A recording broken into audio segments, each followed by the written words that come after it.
in front of me, a handsome young man who was doing a lot to help, the next generation, um, you know, do something better with their life. And off air, we're having a conversation about, career choices, how, these young ones are picking up their careers, and just general thing about being able to survive in the business world when they get out of school. So that's why this gentleman is sitting right here in front of me, and his name is Teddy Ejayeboah. Teddy Ejayeboah. Welcome to the studios of Love FM. Thank you. I hope you're doing good. Yes, I'm doing very well by God's grace. Yeah, good. Thank God. So, how is the holiday going on for you? Just thinking a lot. I just thinking a lot about a lot of things that I have to do. No time to unwind. No time to holiday. You are the go-getter type, right? Yes, I guess. Yeah. Okay. That's a good thing. That's a good thing. So, Teddy, you are what at Effort Learning Foundation? I'm the director, one of the directors at Effort Learning Foundation. Okay.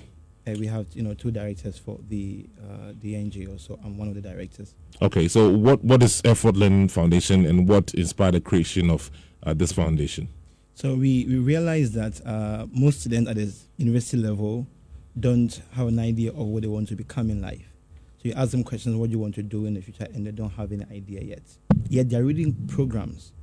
So, it creates a shock way, because you are studying, let's say, political studies, and you don't know what you want to do with your life. So we realized that let's come in and help them. And it will be difficult to help them at that level. You can't teach, or you can hardly teach old dogs a new trick. Yeah, very true. You have to go back to the junior high school level and then start to direct them, coach them, and guide them as to how they should and can make their career decision. So we want to just step in and then close that gap. That was why we started Effort Learning Foundation. I understand you have a 20-year career development plan. Yes. For JHS students. Can you tell us what that's about? Okay, so we are looking at the next 20 years, the workforce, and how they should think. So you want to make a meaningful contribution to that. Most people in Ghana, they work not because they want to contribute, but they want money. Money is important. Mm-hmm. Money is a reward system. But the purpose for work is contribution. Because once you are contributing your quota, then the business will grow. That's when you get the dividends and you are getting... You see, whether it is private or public. Yeah. But we realize that most young people in our generation don't think that way. So once again, you have to go back to the junior high school. So, for example, somebody will go and work in the health sector. For me, like this, if you take me to the health sector and work, I will not survive. Because once one person pukes, I'm leaving the place. I cannot handle it. So I wouldn't want to go into that field because I want to. Your own money. I would not be able to perform as I, which seems to be the thing that is going on around these days. Okay, so is that some of the reasons why you want to step in and help? Yes. So you want to orient them about the nature of work and the purpose for work, and also about devotion to country. One of our partners did a survey, and then almost 90% of young people between the ages of 10 and 15 want to travel. They don't want to stay in Ghana. And these are, students in good schools. Mm-hmm. So it looks like even at that level, they don't want to stay in this country. Meanwhile, we need Ghanaians to build Ghana. I always say that it will take Ghanaians to build Ghana, not the Chinese ironically, or today is May Day, Workers' Day, and we need these workers to be staying in Ghana, not going out. Yes. Okay, so what are the objectives for this seminar for the JHS? Okay, so we have 3 major objectives. Mm-hmm. The first one is the career development, guiding them to make a right decision with their careers. And then the next one has to do with patriotism and then devotion to their country. Okay. That they want to grow up and make something meaningful to help build their country. The last one has to do with orienting them to work not for money but for contribution. And the money will come. Money is a reward system. So once you work and you are doing your best, developing yourself, the money will follow suit. Okay, so what's the structure for this program? Projects we started in Ashanti region, let me say Kumasi Metropolis, and we have coordinators. Mm-hmm. So you have 9 submetros in Kumasi. So you have 9 coordinators. Okay. So each coordinator handles 10 schools. All right. And you have resource persons who will be speaking to the students as well, apart from myself and a few other resource persons. So that's the structure. Okay. So the coordinators work with the schools And once they have the date, for the training, and it happens mostly Fridays and Wednesdays in their schools for them because of transport issues. So it's like a team.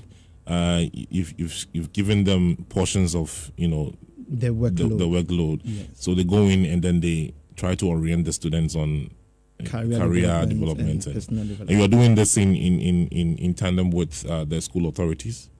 Yes. So currently we've informed our GES, but you're working more with private schools. Okay. Or they have an association, but then the respective schools, they have their proprietors as well. So we are working with them. All right. That's very interesting. I have a personal affinity when it comes to trying to nurture young people. And off air, I was telling you about young guys who call me, they want to help in this area, and just the way that they will approach you will just put you off. And if they had the chance to be through some of these trainings, it would have helped them. So how many GHS schools are currently participating in this seminar, and what's the target number by the end of the academic year? Okay, so we have a book we're launching. The title is The Beauty of Diversity. Right. Launching this book at Family Chapel, Kumasi, so on the 5th of May. That is coming Friday. So with the launch, we have 5 schools coming for the launch. And apart from the launch, even on Wednesday, we have a career training for a school at this place, around ICS. Mm-hmm. We have a training there next week too. We have 2 trainings at a high academy and also one other school. So we've been to over 50 schools, but we don't have the consent from all of them yet. They have to seek for permission from PTA and all of that. So some of the schools have given the permission to go ahead and have the programs with them. Some are also yet to come on board. But we are targeting 90 schools by end of year. Okay. And you've been to 50 already. So how is this being funded? Because it looks like a Jumakasi. Yeah. I believe that if you believe in something, what I'm saying? You must be a rich guy. Being able to take this mantle, and then it's a big fight. Yeah. How are you funding it? So we're doing all the funding by ourselves. Wow. Majorly by myself, because I believe if you believe in something, you have to take the first step. You can't say, I believe in a vision, and then you don't want to sacrifice for it first. Yeah. So once you make the sacrifices, people get inspired. And also come forward to also help you push the vision. Wow, that is a very bold step, very bold decision that you have taken right there. Especially when in our part, when discouraging people is the thing. Yeah. Somebody will just blackball you, and then. But I'm not sure you are going to let any of those things stop you or kind of. No, because when I wake up in the morning, I think about Ghana. Yeah. When I'm eating, I'm thinking about Ghana. So I remember a friend of mine came to doing his MBA, came to my room, and then in the morning I was like, Roger, Ghana will work. I'm like, yeah, brother, but they're going to find breakfast and start talking about Ghana will work, Yeah. So I don't think I'll be discouraging you. All right, good. That's good. So any challenges? What are some of the challenges that you have faced so far trying to push this? So far, we need more resource persons on board to be speaking to the students.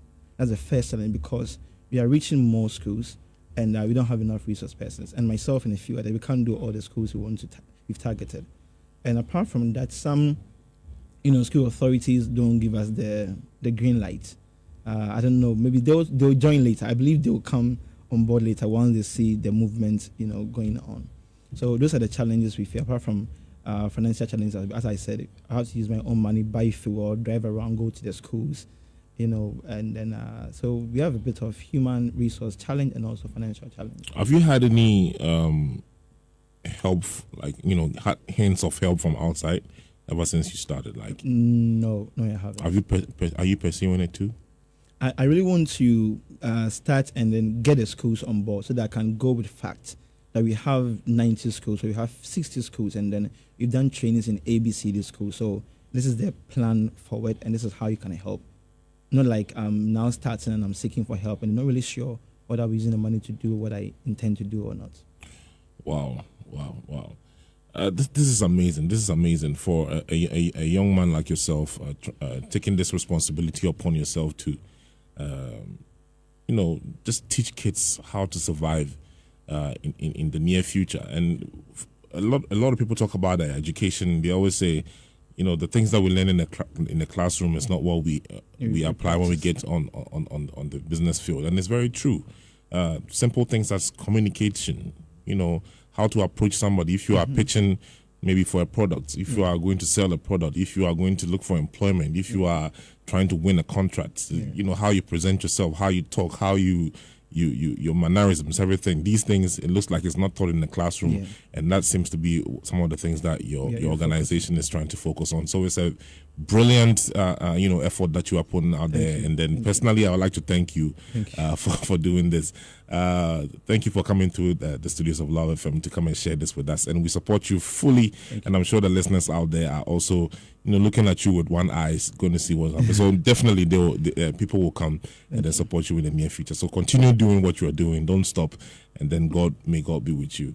Thank you. Can I say one last thing? Yes, of course. The nation is made up of communities, and then that's made up of individuals.